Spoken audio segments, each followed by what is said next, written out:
And we're live.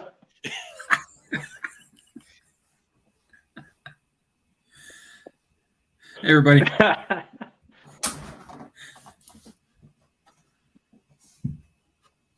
How's it going, David? How are you tonight? I'm all right. Tonight we're going to talk about the Shanley Hotel. Sounds good. And it's going to be my turn to guide the wagon. So luckily I've been to the Shanley. I've had an infatuation with it for years, finally got to go, and it was an incredible experience. I'll get to that a little bit later. The first thing I want to do is, like everything else, we're going to go through the history. I'm going to give you the history lesson. So nestled in the foothills of the Shawangunk Mountains is the small town of Napanoch, New York. 56 Main Street is one of the largest structures in the tiny hunting town, and that is the Shanley Hotel. This is actually one of the earliest known pictures of the Shanley right here. The hotel's history is storied. Built in 1845 by Mr. Thomas Rich, the hotel bore his name, Rich's Hotel. The hotel's convenience to the railroad allowed for those that wanted to get away from the cities to travel into the countryside and enjoy the luxuries of one of the most beautiful public houses to be found in any section of the country, which included a high-end gentleman's club as well as the now famous or infamous bordello in its original form. This is actually the main street of Napanoch, a historical picture. You can actually see the Shanley on the left down in the distance, in left center. You can see the outside of it. The hotel changed ownerships and names numerous times over its initial years. Of particular note, in March of 1895, a fire ripped through the town of Napanoch. It started in another building and actually destroyed a good deal of the town.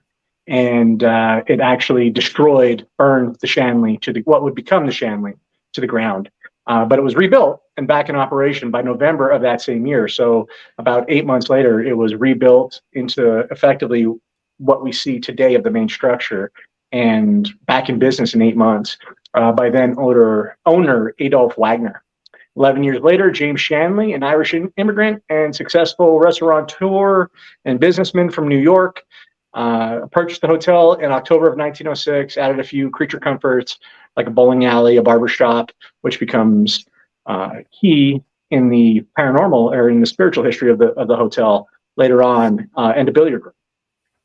So with that, you move into the story of the Shanleys themselves, the family, and the tragedies that befell them and the hotel. James Shanley married Beatrice in 1910.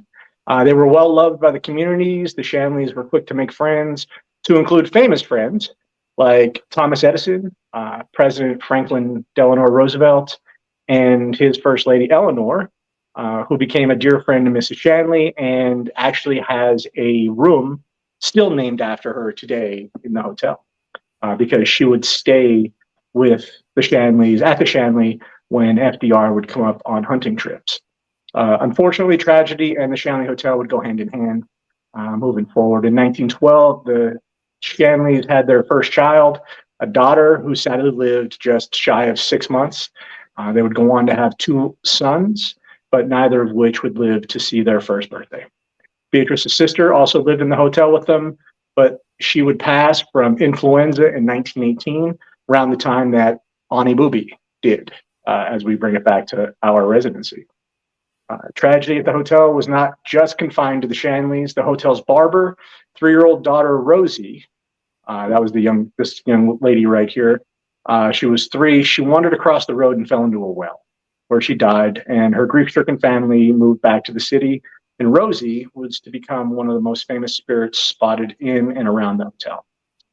There's also the story of the nearby doctor's son, 5-year-old Walter, who jumped onto the running board back in the days of cars having running boards. He jumped on the running board of his dad's car. He fell and was run over. Although he didn't pass away from those injuries, many believe that it's his spirit that they call Jonathan that plays in the attic of the Shanley. So after that, after Beatrice's sister died, the Shanleys were left with her 2 daughters to raise. So they actually did end up having children running around, but they weren't, they were her sisters. So I guess nieces or nieces running around. So gentlemen's clubs and alcohol go together moving forward into the 20s. However, with the onset of Prohibition, the government had quite different ideas about how to have a good time, always wanting to provide for the customers. James Shanley became involved with a notorious bootlegger, John Powers, in order to provide alcohol to the guests in the speakeasy that was in the hotel. They actually used to hide the liquor under the floorboards in the hotel. The Shanley was raided in February of 1932, leading to Mr. Powers and Mr. Shanley appearing in federal court. However, there is no record of any jail time or even a fine, but it probably helps when you're appearing in federal court and one of your friends is the president. James Shanley died in 1937. An outpouring of grief and condolences flowed from the community to Beatrice and even from the White House as the Roosevelts sent their regards. They were unable to attend the funeral, but they sent their regards and their condolences. Beatrice would own the hotel until 1944 when she would sell it to Al Hazen, and Beatrice herself would live into 1961. November 27th, 1961 is when she passed away. So several owners would come into possession of the Shanley between 61 and present day. That time includes a time of the hotel lying abandoned for nearly a decade, mismanagement, rebuilding, renovation, and rebirth. Most recently in 2017, the Shanley was actually condemned and it was sold. And in 1918, was undergoing renovation and opened again under new management and remains open and thriving today. So the Shanley has 100, about 100 and 1845 to now, almost 200 years of history running through it. And when you start talking about the spirits of the Shanley, there's plenty to go around. So I actually got to visit the Shanley shortly after they reopened in 2018. I haven't had the opportunity to go back, but our group has. Matt and Tim and Erica went back in last year, and with a couple of other members. I think Chloe went with them as well. But when I was there, it was right after they reopened, and in a bit of serendipity, it was 3 weeks after Jerry and Melissa, our owner, like the Jott-Nyx paranormal ownership, had actually been there to see it and to stay there. So when I went, you got the tour and we got the stories. The first thing you ended up having to do was go into the gift shop and sign a waiver. There were numerous rules on the waiver to include no making jokes about Eleanor Roosevelt. If you've seen Wedding Crashers, you know what I'm referencing. At the time, our hosts had told us that they had some guests in there that had made some Wedding Crashers type jokes about Eleanor Roosevelt, and they said things got pretty bad pretty quick. So they requested that you not do that. There were no spirit boards or anything like that allowed to be used there. And then we gathered in the great room is what they call it. Now, the Shanley, as it stands, consists of two structures. The structure that you see right here is the main hotel in the main building. If there is another picture, like a profile picture where you can see the second structure that comes out of the back. It's connected by the great room, and that right there we go. So on the pictures on the right hand side, you can see the second structure in the back. Now, the first floor of that second structure is the gentleman's quarters, and the second floor is the brothel. Is where the brothel was, and that in between that kind of connection right there is where the steps are, etc. And it's also where the altar room is. And you go up the stairs into the brothel, and the brothel has 3 rooms and a sitting area. And that's where our tour started. So we got there, and actually our tour was conducted by Ghost Hunts, the now defunct Ghost Hunts USA. We had 2 fantastic mediums that worked with us that night. We had, I don't remember their names. It's been quite some time, but I remember they were fantastic. And we started out up in the brothel.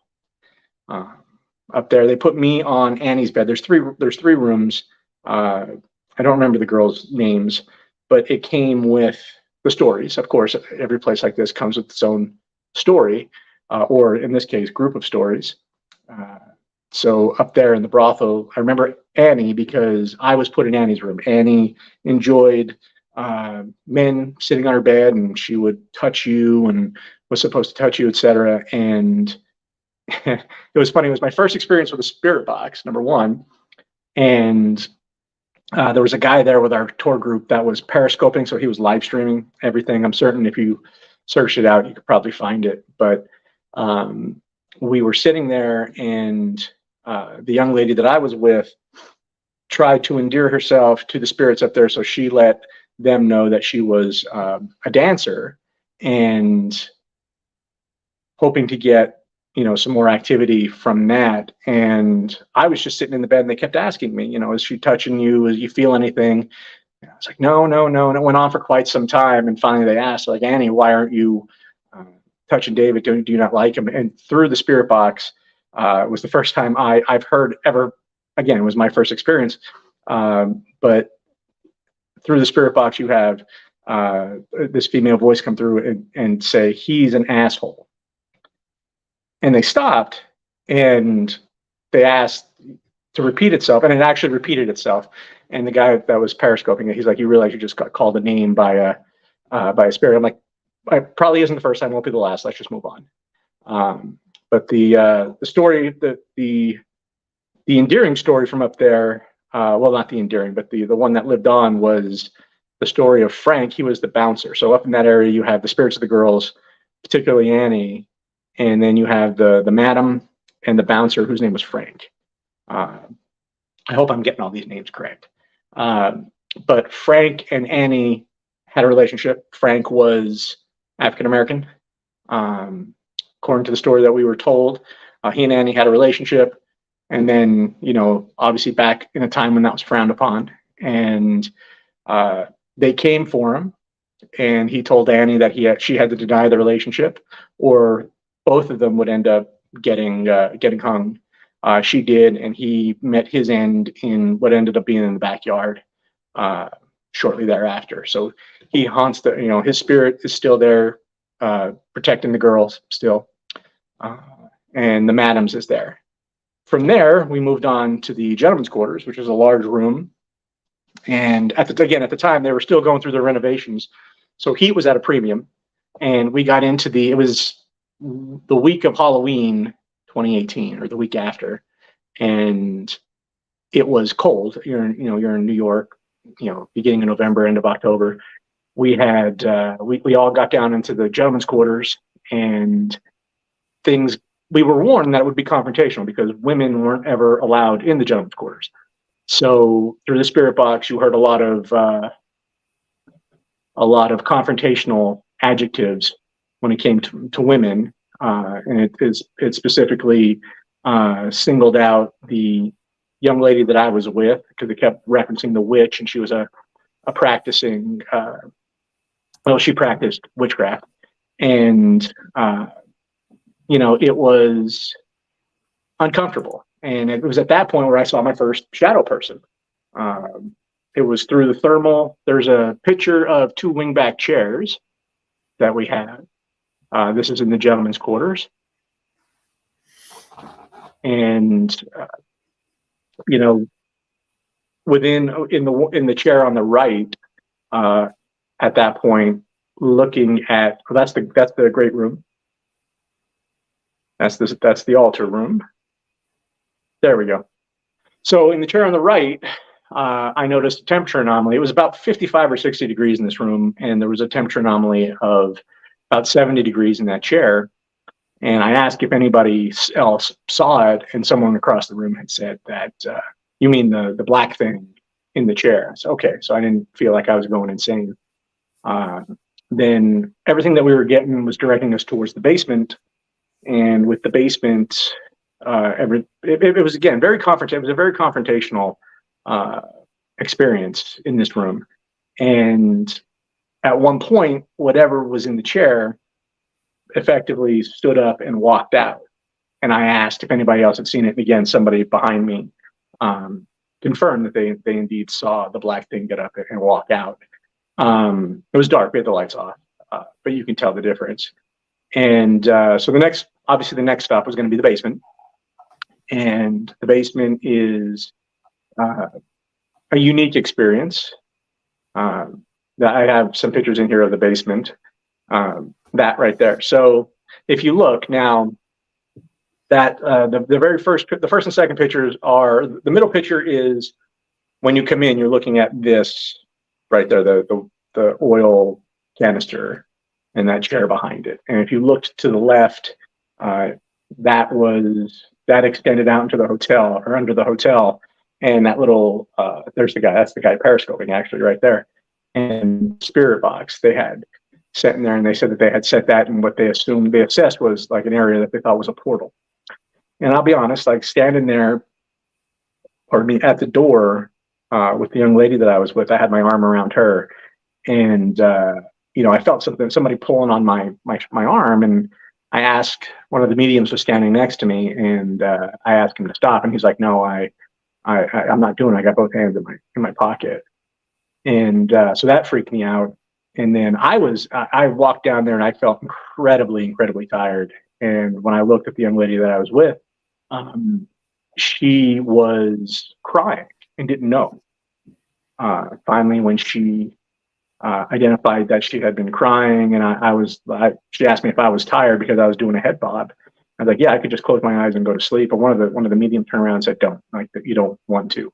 So the story that I was given about the basement was that back during the influenza pandemic of 1918, the town of Napanoch is in the mountains. So when winter sets in, you can't break through the ground. If you're trying to bury somebody, you can't break through the ground. So they have to be held somewhere back, especially back in those days. Nowadays we can, but back in those days, you weren't breaking the ground. So you had to store them somewhere. And with the amount of death that flowed with the pandemic, and the basement of the Shanley being the biggest place in the neighborhood, they actually stored the bodies down there. So that's where they had assessed a lot of the spiritual activity or the paranormal activity had come from. So after that, we went back upstairs, and then we went and experienced the Eleanor room, where we had a whole bunch of spirit box activity and such. And then we went up into the attic. Now the attic now is finished, and you can go up there, and there's that's an actual part of I believe that's part of the like the package now, or even I think they may have rooms up there now. But when I went, it was completely unfinished. They were still doing everything, redoing everything. And because that was after years of neglect. I had actually tried to go to the Shanley number of times between like 2010 and 2017. And I was told to stay away because it was just not a place to go, not a good place to be, and that it was run down, that it was poorly managed. And then when the new owners picked it up, they completely renovated and they completely changed everything. And it's a fantastic place to be and a fantastic place to explore now. So we spent the evening there. We spent the night as part of the package, as happens with the Shanley. You get when you buy one of their packages, you get a room and you get to stay there. We stayed in the Rose Room, and the Rose Room is it's the biggest room. It's the only room at the time. It was the only room that had a private bath, and it had a clawfoot bathtub. I remember that. Had two little beds in it. I think I have a picture of it in here somewhere. Right there. There it is. And that's the silent room. So the silent room was due to, I believe, I think it was Al Hazen. It was either Al or I don't think it was Sal. I think it was Al that created the silent room, and that's where he would imbibe a few too many of the drinkable spirits at the hotel, and he would go and retire to his room, and it was called the silent room because the guests knew better, and that they had to sneak around the room for fear of waking him up. And then, like I said, on the right is the Rose Room, which is where we stayed. There was actually, you could sleep three in there, and it had its own bathroom. And it was funny, like the rest of that night, for the things that go bump in the night, you really couldn't tell because the guy that was periscoping actually was running around until dawn, making, live streaming everything he possibly could and stomping around. And it was pretty disruptive. But beyond that, it was a fantastic night. And then the next day, you're allowed, they allowed us to utilize their equipment.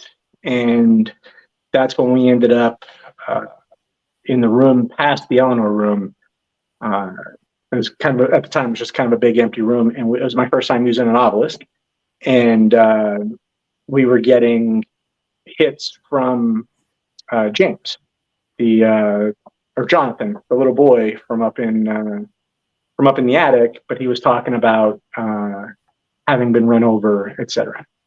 So again, it was one of the few places that ever scared me. Like that basement really, I wanted to get out of there. I was not the basement was not a pleasant place for me. I just wanted to get out of there as quickly as possible. But everything else was quite interesting or fun, if you can call getting called an asshole by someone from the beyond fun. So that's it. That was my experience at the Shanley. And even today, they are live on Facebook.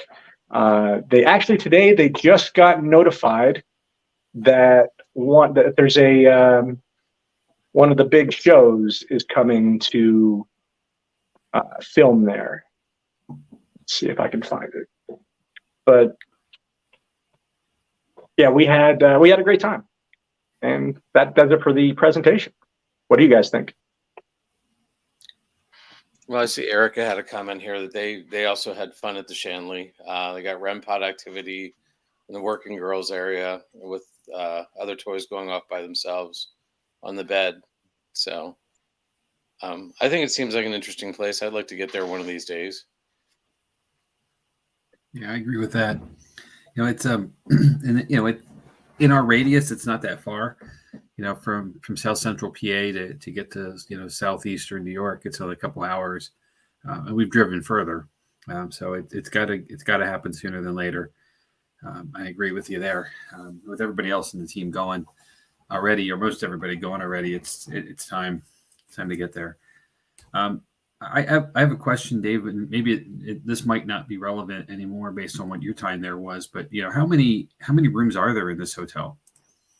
Do you remember, was it 20, 30 rooms? Or is it kind of like a boutique where it's smaller? No, it's much smaller. I don't know if you can rent out the gentlemen's quarters, but at the time, upstairs there were I think there were only 5 rooms at the time I was there. I think there's considerably more now, but nothing. I mean, it's a country inn. But Napanoch, New York is, I don't know if it's considered Hudson River Valley or not. But I know, like, our trip started out at the Great Pumpkin Blaze at the Great Pumpkin Blaze over near West Point, and then we came across to there. But it's not that far, and as far as size, I would be shocked if there was more than 10 or 12 rooms. Okay. And I'm assuming that it's the town where the sidewalks roll up at dark, not much to do elsewise. So not a lot of noise pollution, that kind of stuff. Oh, no, it sits across from I don't know if it's a defunct factory, but I know it sits across from a big factory building, and I think it's the second biggest structure in the town beyond the Walmart, which is right around the corner. Okay. Let's see. Okay, the waiver for them that I mentioned. Let's see. The investigations go from 8 to midnight.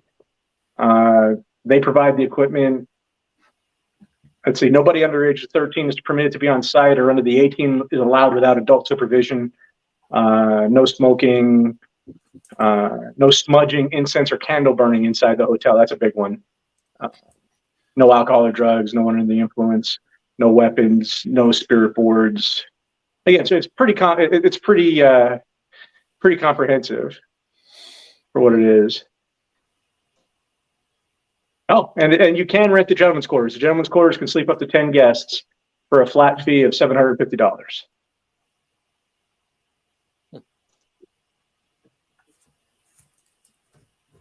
So, I mean, it was the place to be. They were socialites, effectively socialites. Well, at least James was from New York, and Beatrice was as well. She came from an affluent family, from what I could tell, and brought her sister up with her because, for whatever reason, James wanted to get out of the city, and they bought this hotel, which is commonly, and I did the same thing, which is commonly misconstrued or confused with the Shanley Hotel of Stephen King fame and The Shining fame. That's a little further away. Yeah. It's not drivable. Yeah, Estes Park, Colorado is definitely a little further away. But it is drivable, but not close. I can tell you how long it takes to drive there. I retired from Fort Carson, so it took me quite a length of time to get from point A to point B. But yeah, now our group, now Erica is part of our Jott-Nyx New Jersey team, and she was up there, was part of our group that was up there. Her and her husband Tim, and Matt and Chloe. I think that was it. I think only 4 ended up there. Yeah, I think you're right. And they had, as Erica said, they had a good time. Yeah, I think Missy and Jerry were supposed to go, but they ended up having to cancel.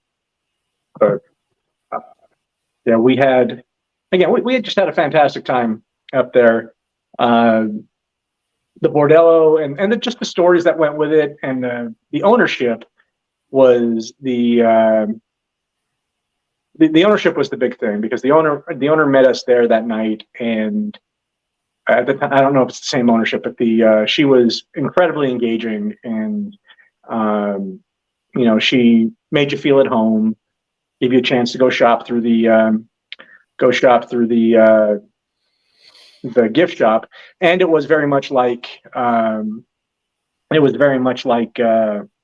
Booby's Brewery, where they have a book to sign in at, and that was your sign in, and it was also a case where they didn't give you, you didn't have a key to the exterior door.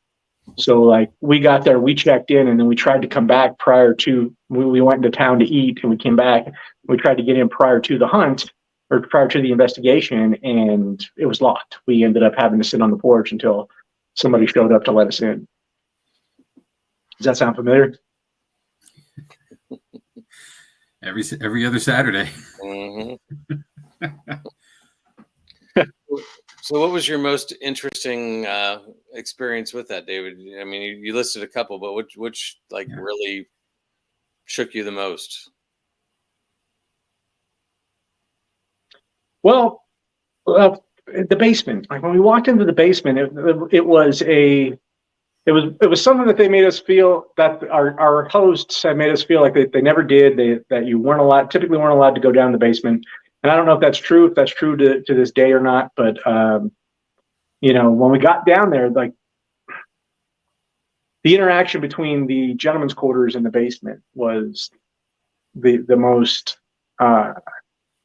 confrontational I've felt, and that's saying a lot for everything that we've done. But it was as all these derogatory terms came through the spirit box when the young lady that I was with was in the gentleman's quarters with me, and then, like, for example, with the medium, it just kept getting more and more. I keep using the word confrontational, but like it just kept getting more and more, like ramping up, and everything was based on like guiding us to the basement. And he asked, if you want us to go to the basement, give us a sign. And there was a big thump on the roof on the main room, and I'm like, okay, I guess we're going to the basement next. Also, the one room that I wouldn't get into, at least with the lights on, was the altar room with the scrying mirror.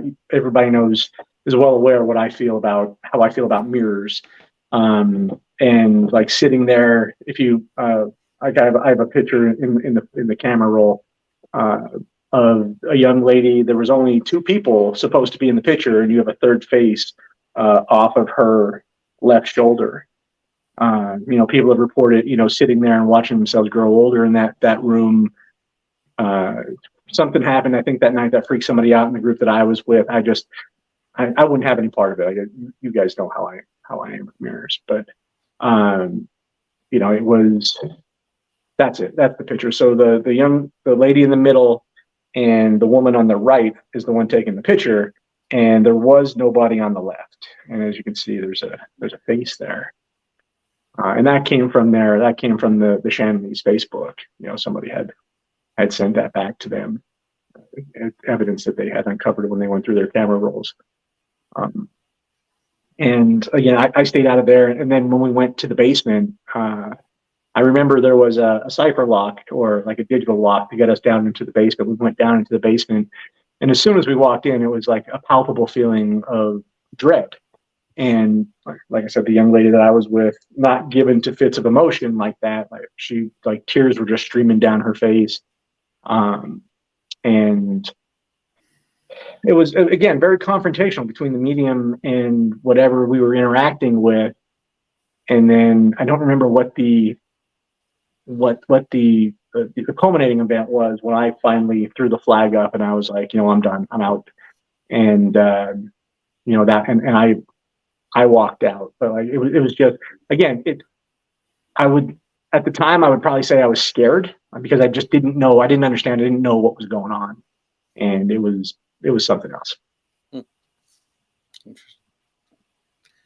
David, you keep saying, and then the rest of the night went like a regular night of food. You keep saying you don't like mirrors, but then you have 3 pictures of yourself with mirrors here. How'd that happen? I do. I was just like at my size at the time. I was looking to see how much of the mirror I could take up. I don't know, like the mirror. The mirror on the right is the scrying mirror in the altar room. The other two, I think if that's the same mirror, taken one in the morning and one in the evening. Like obviously the Adidas hoodie was in the morning, and the red hoodie was in the evening. It was just I don't know. I was just trying to take pictures, all the pictures I could, hoping to catch something. And a couple of them ended up with me being in the mirror, and obviously that didn't work out real well. So what's your, you were there, neither of us were there. What's your opinion? Is it haunted? Is it? Yeah, I believe it is. I believe there is a lot going on between the history and just the people that left huge imprints there. If it's not Eleanor Roosevelt in that room, if it's not Eleanor Roosevelt in that room, there definitely is something in that room. And down in the basement, and definitely up in the bordello, and you just felt the presence. And I'm not somebody who typically talks like that, but you just felt that you weren't alone ever in this place. And even to the attic, where at the time, again, it was unfinished, but there were stories of being able to roll a ball across the attic and have it returned to you. So if Jonathan was up there wanting to play ball or what have you, it's always it's a place that I highly recommend everybody experience, especially if you're on the East Coast, and it's drivable for you. Experience it. Just go and get your own read on it. But it was definitely one of my, it'll probably always be one of my top 3 places that I've been.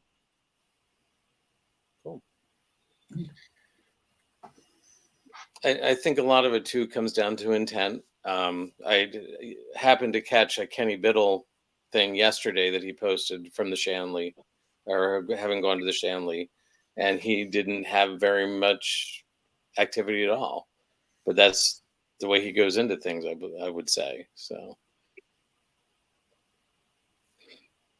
Well, that's well, yeah, fair and it's just like everything else. It's hit or miss. Mm-hmm. Yeah.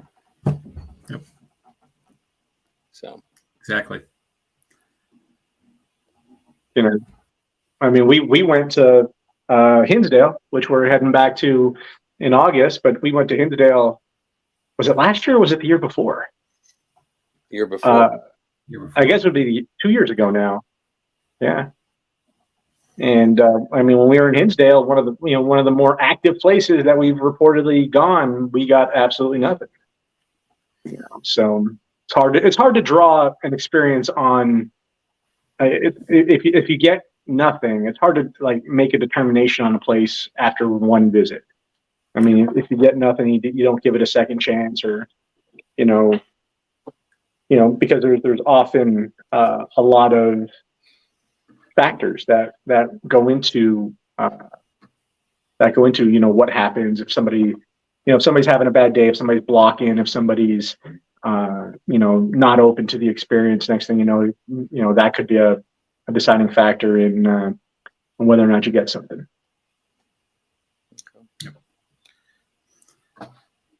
So I'm just going to go ahead and put up the Shanley's website information here. Maybe. Yep, it's thehauntedShanleyHotel.com. There we go. Yep, go visit them. It's thehauntedShanleyHotel.com. Booking and gift certificates and the rooms are laid out. So you have so there's the three girls in the bordello. It was Aunt Anna, Maddie, and Rosie. And then you have the Roosevelt room, Oscar Grover. There's the Rose room, Silent room, Esther's room, Gentleman's quarters. So I mean, they have, I guess, 7 featured rooms. So I don't know if the attic has anything in it as yet. And then it has all of the, obviously, their partnership with Ghost Hunt USA is no more because Ghost Hunt USA is no more. But I'm certain with their reputation that they have guides and mediums available to lead your investigations, and it's absolutely worth it. The price point is not outrageous, especially with having a room. You get a room. Now they also do offer the ability to do day tours and non-sleepover. Like you can do investigations without actually staying there. And they have special events, like they have events for the largest ghost hunt, or the world's largest ghost hunt is one of their events that they take part in. They have their Halloween specials. They have specials every month. If you just go to their website and check them out. Okay. And they also have the history on it, which I summarized as eloquently as possible.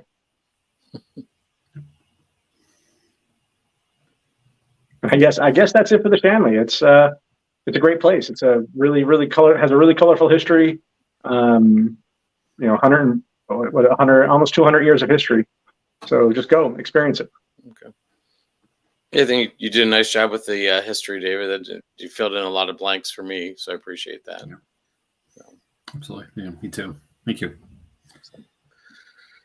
All right. So we have some stuff coming up for us as a team, and this weekend, as we're finally doing a live episode, we can say something is happening this weekend and not be ahead of the game. But Saturday the 13th, we are partnering with our friends from Dover Paranormal as what we're calling a para-unity investigation. The two teams will come together and investigate the Boobies Brewery site throughout the evening and early morning, as it may go to. And then coming up the weekends after, on May 20th, we have a public opportunity. So tickets are available below at Saver Stub or at the Boobies Brewery website. Rolling over to June 10th and also June 24th. So pretty much every other weekend coming up. And as we get into the summer, we'll still keep the schedule. So when you're out looking for something to do, cool in the evenings, come have dinner at the brewery, and then come hang out with us after and let's investigate the place. It's a lot of fun. Yeah, and more dates are coming shortly after as we move up the calendar a little bit. One thing I do want to say about what's coming up, and something I think we're going to start to move pretty heavily to publicize is we have a special event Labor Day weekend with the Red Mill in New Jersey and Daryl Marston. We're going to have the place to ourselves for the evening. It's a big public opportunity to get out and meet Daryl, who's world renowned and now an author as well. So his book is coming out very, very soon. But you know him from Ghost Hunters on AMC or AME, sorry. And a really great guy to hang out with, and super, super fun evening there with the whole place to ourselves. It's a massive complex. So we got a lot going on. So more of that will be coming soon, but tickets are available there at the Red Mill site, and get them while you can. They're starting to move quickly. So, and then there's the other ways to connect with us via our regular social media sites. So obviously you found us on Facebook to see this, and also our YouTube channel, but we do have a TikTok presence at The Real Jott-Nyx Paranormal, Instagram at Jott-Nyx_paranormal as well. So if you like anything you saw here tonight, leave us a message, drop us a line. If there's anything you think we should be talking about coming up, let us know. I have the next episode next week, and I can tell you we are going to be talking about some voodoo, something a little on the darker side, perhaps, and maybe even some voodoo dolls and how they can relate to the paranormal field. So it's a special interest of mine for many, many years. So I'm finally getting a chance to dig into it a little bit more and share some knowledge. So looking forward to next week. And we're here every Tuesday evening, right around 9:30. So feel free to step in. Again, leave us some comments. Let us know how we're doing. We obviously need some feedback. Thanks, David, for your knowledge and experience and expertise of the Shanley. It's such a cool place. We're all looking forward to getting there. Are you willing to go back? If we go, Dave? Oh, I'm willing to go back, especially now that I know what I'm doing. Yeah, I'm especially now that I know what I'm doing. I'm not just there. I'm not just there, kind of experiencing it. At least I know what I'm looking at, and I know what how to react in situations, and not just I'm not a tourist. You know what I mean? Right, not a novice anymore. That's for sure. Okay. I do remind everybody too, the Ghostly Truth, our limited series, is coming still. There is a writer's strike going on right now. So, our production team is in solidarity with the writers, and it might take a little longer to get this up, but we are working on post-production now. Some editing still going through. So this, and anybody who's ever done this knows it takes time. And we're getting there. It is coming. I promise. And we'll be very, very soon. But keep an eye out. We got some cool stuff coming from that first episode of the Bainbridge Inn. Very good. I think that's all we got, right, guys? I think that's it. Come out and see us at Boobies. Reach out to us. Like Jamie said, give us feedback. We'd appreciate it. So, absolutely. Congratulations, guys. We survived a live episode. Holy cow. All right. Well, if there's nothing else, I guess we'll see everybody next week. Yeah. Looking forward to it. Thanks. Yep.